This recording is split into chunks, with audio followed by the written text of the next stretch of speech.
আর সংসার নষ্টের জাদু কারো উপর করা হলে সাধারণত তিনটি আলামত তার মধ্যে প্রকাশিত পেয়ে যায়। আপনারা হয়তো অনেকেই ভাবেন যে সংসার নষ্টের আবার জাদু হয় কিনা। দেখেন, সংসার নষ্টের জাদু বর্তমানে অনেক ব্যাপকভাবে হচ্ছে এবং রাসূল সাল্লাল্লাহু আলাইহি ওয়াসাল্লামের উপর পর্যন্ত জাদু হয়েছে। জাদু অনেক সত্য একটা বিষয়। লাবিদ বিন আসাম আল্লাহর হাবিব সাল্লাল্লাহু আলাইহি ওয়াসাল্লামের উপর জাদু করেছিলেন এবং কি আল্লাহর হাবিব সাল্লাল্লাহু আলাইহি ওয়াসাল্লাম জাদুর প্রভাবে এতটা রোগাক্রান্ত হয়ে থাকতেন, প্রায় সময় আল্লাহর হাবিব সাল্লাল্লাহু আলাইহি ওয়াসাল্লাম বিছানায় পড়ে থাকতেন অসুখ হয়ে।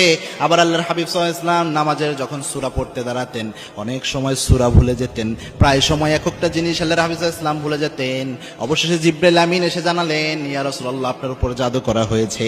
লাবিদ বিন আসাম তার উপর জাদু করেছিলেন। সুতরাং জাদু একটা সত্য বিষয়, আমাদের উপরে যে কেউ করে ফেলতে পারে।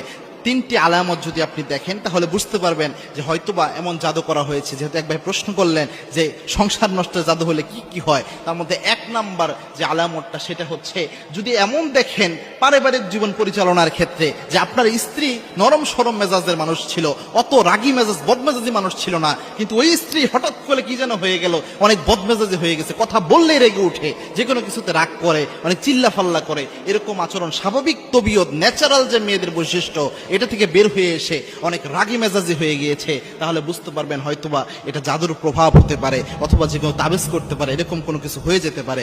দুই নাম্বার, যদি কোনো স্ত্রীর মধ্যে এটা লক্ষ্য করেন যে ওই স্ত্রী আমলে নামাজে বা যে কোনো আমলে কোনো আগ্রহ পাচ্ছে না অথবা স্বাদ পাচ্ছে না কোনো কিছুতে, এরকম যদি হয় যে নামাজ পড়তেছে, নামাজ পড়ার ক্ষেত্রে উদাসীনতা তার মধ্যে কাজ করে, অনেক সময় নামাজ কাজা করে ফেলতেছে, অনেক সময় নামাজ যে পড়ে সে বলতেছে নামাজে কোনো স্বাদ নাই, অথবা কোনো মা বোনও যদি আপনি অনুভব করেন এই জিনিসগুলো আপনার মধ্যে রয়েছে, তাহলে বুঝতে পারবেন যে হতে পারে এটা একটা জাদুর প্রভাব। কারণ আলেমরা প্রেসক্রাইব করেন এটা জাদু হলে এই আলামতগুলো প্রকাশ পায়। তিন নাম্বার হচ্ছে যে যদি শরীরের মধ্যে অযথা কোনো ব্যথা দেখা দেয়, অর্থাৎ কোনো রোগ ব্যাধি নেয়, আপনি চিকিৎসা করাচ্ছেন কোনো রোগ ব্যাধি বের হয় না, কিন্তু মাথা ব্যথা শরীর ব্যথা প্রায় সময় এটা দেখা দিচ্ছে, কিন্তু আপনি খুঁজে পাচ্ছেন না যে এরকম কোনো কিছু দেখা দিচ্ছে, তাহলে বুঝতে পারবেন যে আপনার উপরে জাদু হতে পারে। এবং জাদু হলে অনেক মেয়েরা এমন হয় যে স্বামীকে সহ্যই করতে পারে না, স্বামীকে দেখলে মনে হয় যে জম দেখতেছে, এরকম ভাবে ট্রিট করে।